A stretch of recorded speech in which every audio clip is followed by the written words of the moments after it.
It's my life. Lazy. It's my life. I got dirty. It's my life. I wanna shopping. It's my life. Hi guys, magluluto tayo ng ginataang laing. Unahin po natin ang ating bawang at luya.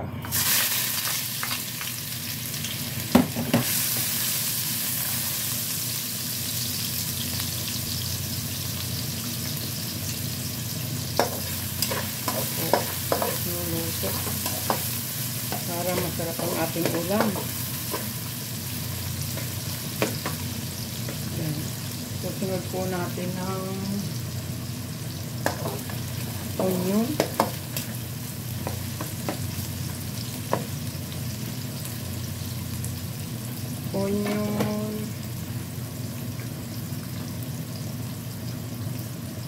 Ito, ating onion.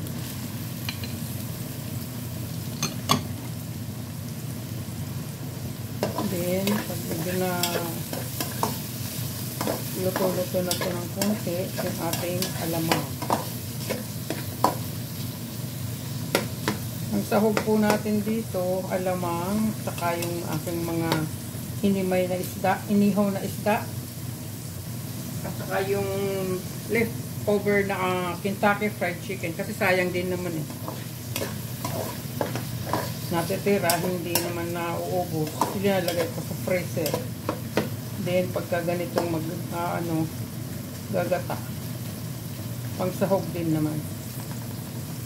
Yan po, naluluto-luto na yung ating garlic, luya, and then onion.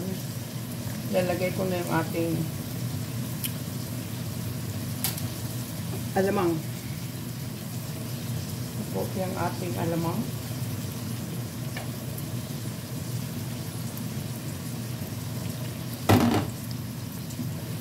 Ating ginisang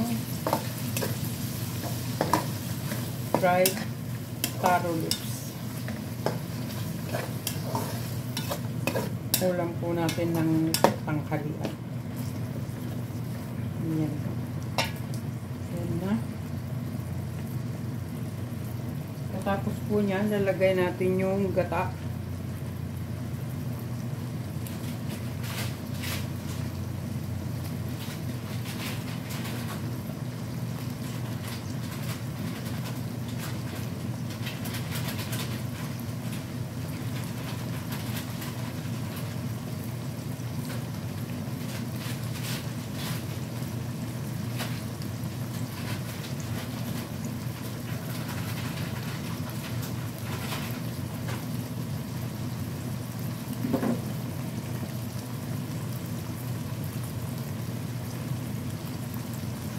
Naluluto na po. Pero yung ating mga sahog, hindi po muna natin ilalagay dito sa sasama dito sa paggisa ng alamang kasi yun din natin ng luto. Baka madurog lang. Ito po ang ating sahog. Yung ating chicken, fried chicken. Kentucky Fried Chicken. Hinimay-himay lang. Yung inihaw na isda. Yan po yung mga leftover. Sayang naman kung itatapon. Kaya pang ano na lang natin, pang sahog. Pang sahog sa ating ginataang laing. Ayan, pinapilagay natin yung gata. Kasi po kung igigisa ko pa dito yung mga sahog natin, yung fried chicken, at saka yung inihaw na isda, madudurog na. Mamaya ko po ihuhulog yun pagka paluto na yung ating laing.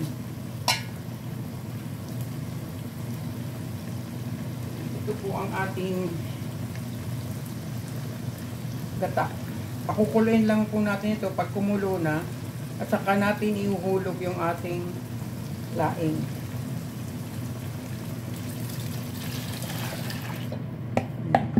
Ito po yung ating unang gata. Ang magluluto, ang ating laing, patutuyuin. Pag tuyo na, ilalagay po natin yung pinaka-gata talaga. Yan po siya. Antayin natin kumulo. Para mailagay natin yung ano, pinatuyong laing natin. Yung ating taro leaves. Ito po yun, oh. Nahugasan na po ito. Napatulo ko na. Kaya wala nang tubig yan. Pure gata na lang ating ano niyan, oh.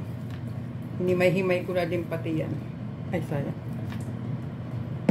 Antayin po natin kumulo ang ating gata. Ihulog na natin ang ating laing. Dried laing. Lagyan natin ng konting black pepper. Lagyan natin ng black pepper.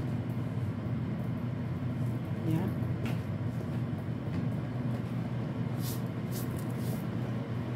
Hindi muna natin lalagyan ng asin yan kasi baka umalat.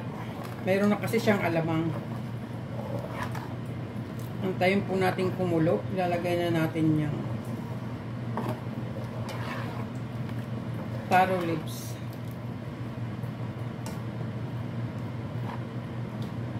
Sana po magustuhan yung aking nilulutong ano, ginataang laing. Sinishare ko lang po sa inyo kung paano ako magluto nito.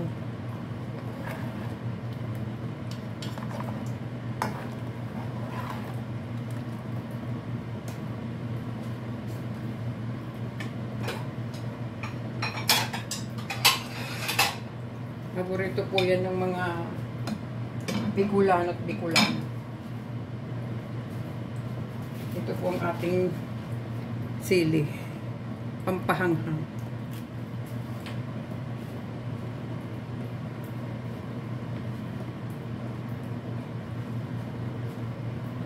Malapit na pong kumulo. Pasensya na po kayo at tayo hindi expert na cook. Gusto ko lang po ipakita sa inyo kung paano ang pagluluto ko ng laing. Yan, medyo malapot-lapot ng ano. Ang ating laing. Titikman ko po kung tama sa alat. Kung kulang naman, dadagdagan ko ng ano, alamang. Kulang pa.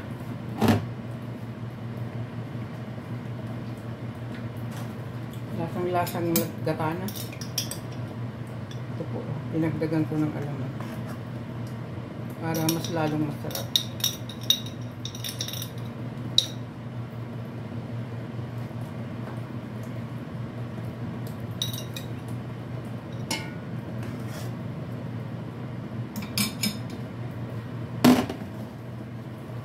Ayan po, malapit ng kumulo. Sana po, samahan nyo ako hanggang sa matapos to, hanggang sa maluto.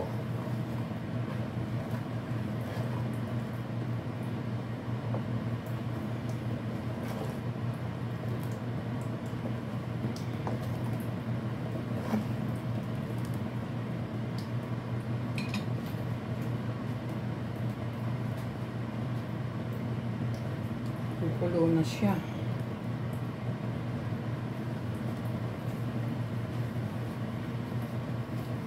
Medyo malapot-lapot na po ang ating gata. Yan o.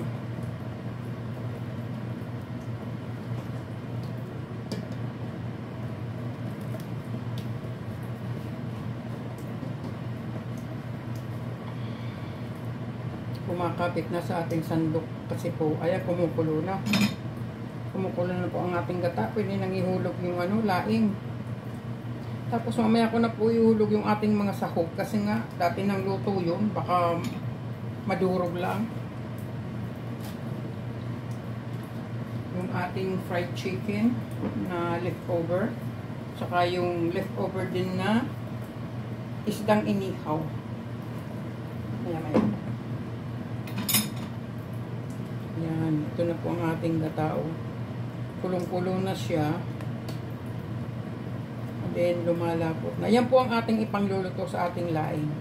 Pero meron tayong gata, yung pinakahuling ilalagay na pinakaano niya, parang lalong sumarap ang ating laing. Lagay na po natin. Yan. Hahaluin ko po yan. Then, pag medyo luto-luto na, kasi kailangan po ito lutuin ng gusto eh. Saka natin ihulog yung ating mga sahog. Para hindi siya madurog. Ang totoo niyan, ang sahog po kung hindi pa luto yung yung chicken natin, kailangan kasama yun sa paggigisa. Kaya lang dahil luto na, hindi natin sinabay dito sa paggisa ng ating kasi madudurog lang siya. Ito po hugas na ito, hinugasan ko na. At saka hinimay-himay ko.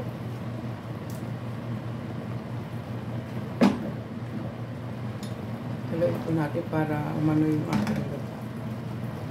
Ayan.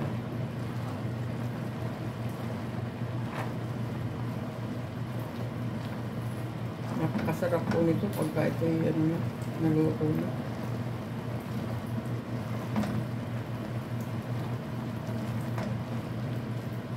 Paborito po ito ng mga Bicolano at Bicolano. Tapos lalo medyo manghang. Puti pa, sayang.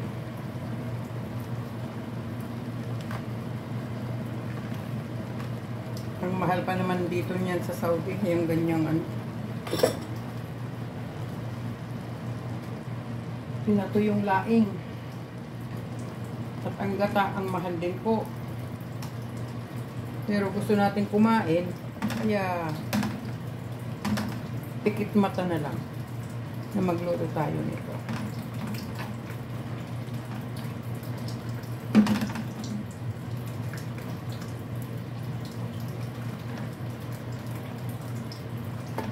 Pag medyo naiga po yan, ibubuhos natin yung pinakagata mo talaga, yung pinakahuling gata. Yung halos puro gata.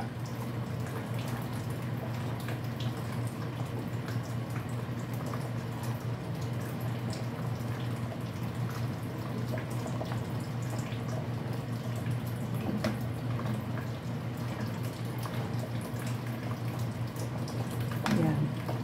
Gagawin ko na po yung ating ibubuhos na gata dyan. Kasi nakahalo na natin.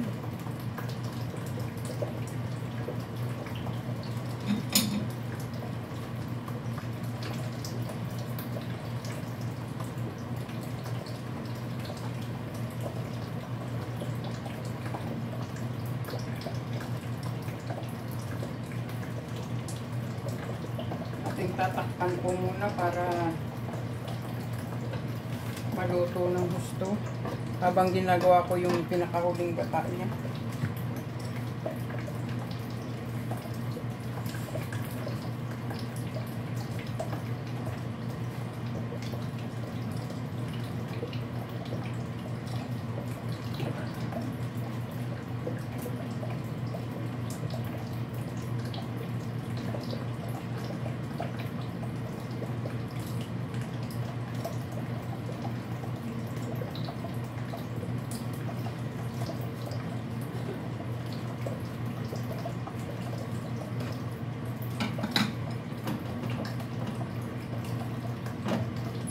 Dito po sa Saudi, napakamahal ng gata. Kaya ang ginagamit ko kasi wala dito yung yung kinakayo. Ito po ang ating ginagamit, yung powder. Napakamahal. Ito po nagkakalaga sa atin ng almost 400 pesos. Isa. Oh, may get 400 pesos pala. Napakamahal po ng gata dito. Kakanawin na po natin. Tapos ibubukos natin doon.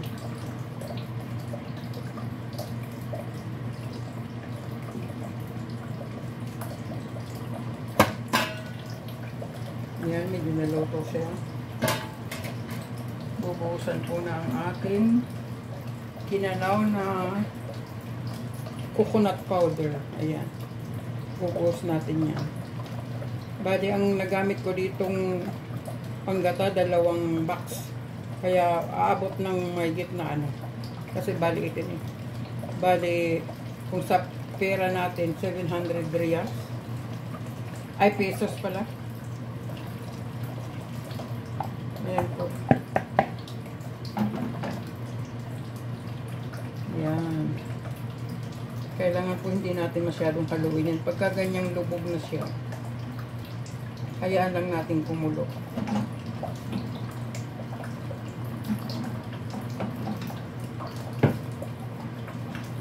Grabe po talaga ang mahal ng pag nagtataka rito, ang mahal talaga. Pero pag gusto mo kumain ng paborito mo o kaya masarap na ginataan, eh, hayaan mo nang gumastos ka ng sa atin sa halagang mahigit 1,000 pesos na yun. Ginataang laing lang. Ayan, kumukulo na.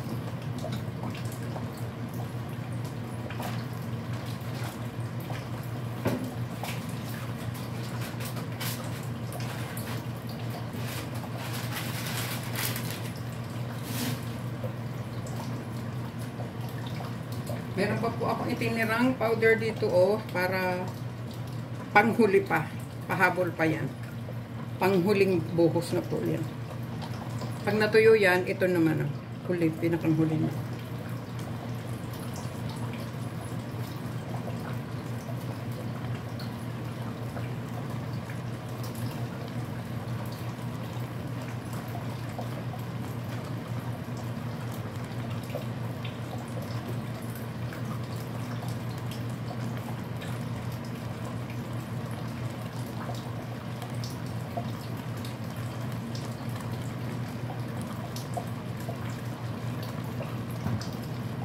Ayan, kumukulo na po. Kumukulo na. Pwede na natin ilagay yung ating inihaw na isda na hinimay. Tinanggalan ng tinik at saka yung ating fried chicken. Pwede na natin ilagay yan. Ito na po ang ating mga hinimay na isda. At saka haluin yan mamaya.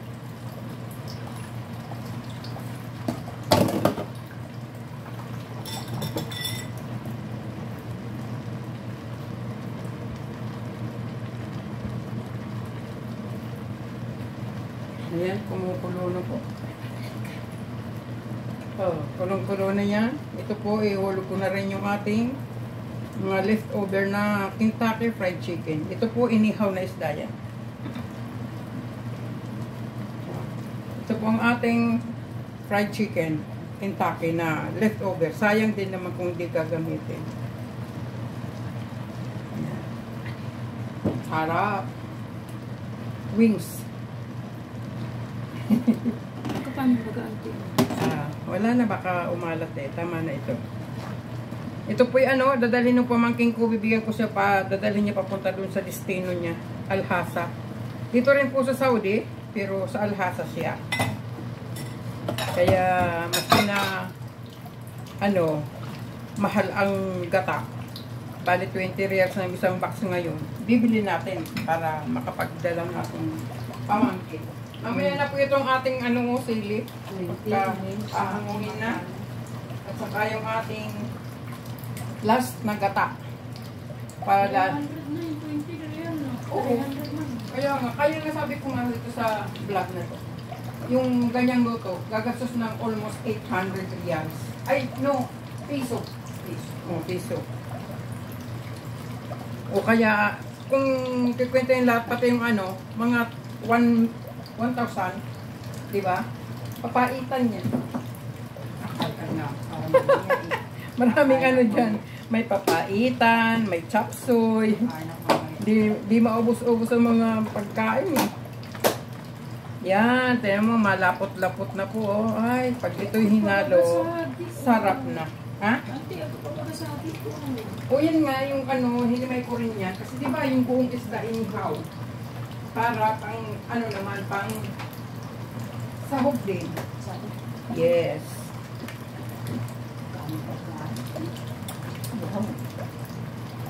Sarap. Ano naman to? Ay, tingnan ko nga. Ay, yung tingnan niya. Yung, ano, tinira niya. Nung, may pangalan nga yan eh. Sa kanya, may pagbibigyan sa kasi. Pang regalo yan, hindi. May pangalan, may kanya-kanya pangalan yan.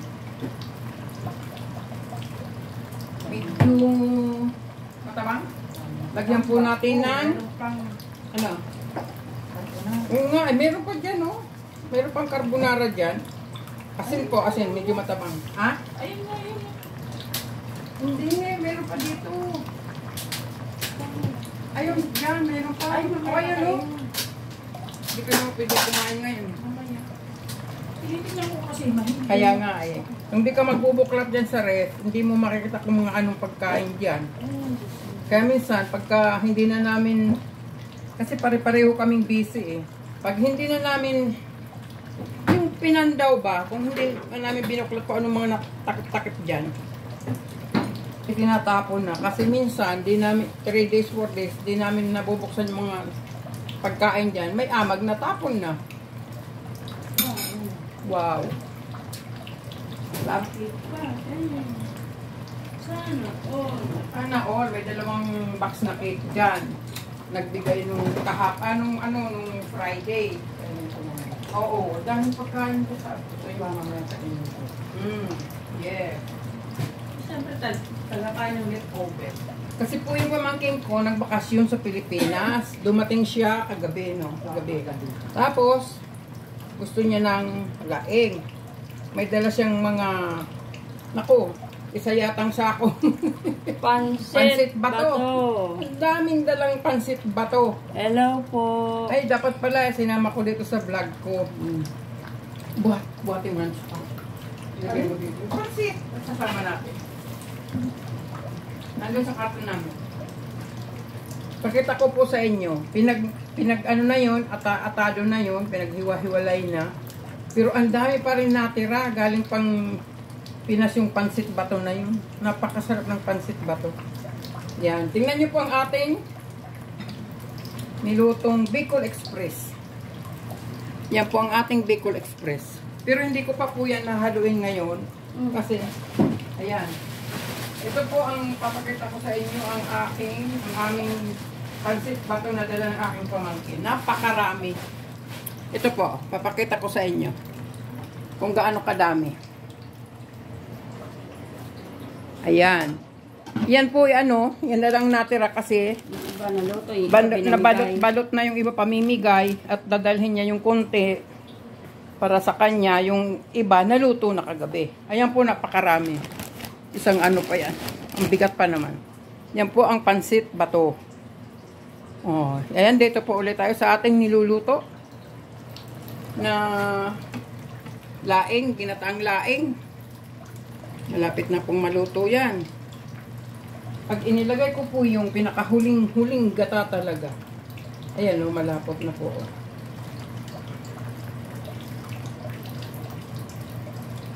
Last na po yun. Luto na yan. Yan. Titikman ko na lang. Titikman po natin. Tingnan nyo po yung sabaw nyo. Oh, ang lapot to. Yan po ang gata dito. Kasi po dito sa Saudi, wala yung gatang kinakayod. Powder lang Pero masarap naman. May kamahalan nga lang. Ang sarap. Ang sarap na po. Thank you, Lord.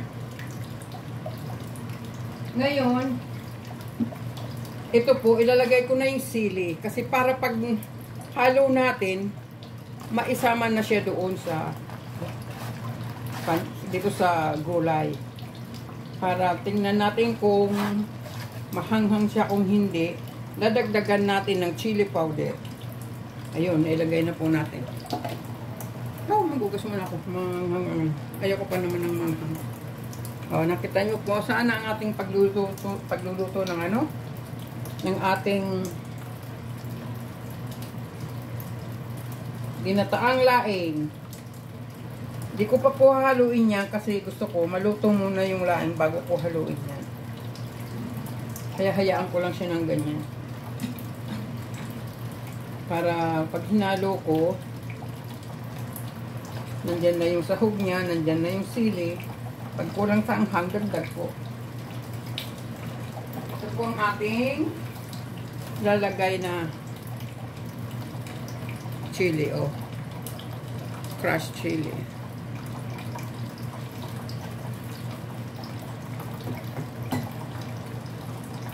Ngayon po, habang kumukulo siya, ibubuhos na natin itong pinaka-last na gata. Kasi yung linagay pa ni kanina, pangdagdag doon sa pangluto ng laing. Kasi ang laing, kailangan matagal lutuin yan. Ito na po ang ating pinaka-last na buhos ng gata.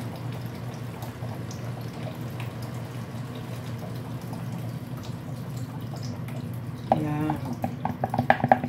Patutuyuin lang po natin yan.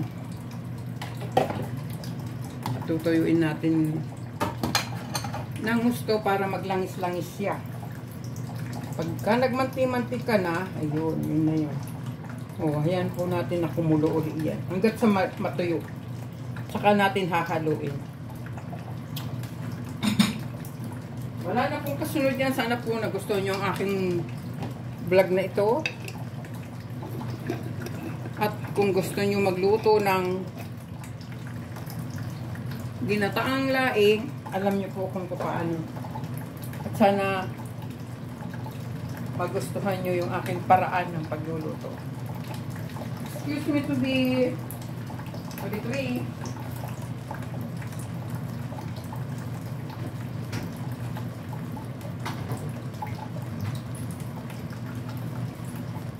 Ayan na po, luto na yan. Maya-maya luto na po yan kasi lumapot na. Ayan. Mamaya ko nahaluin ito yan. Maraming salamat po sa inyong panunood. Bye-bye po. Thank you. Bye.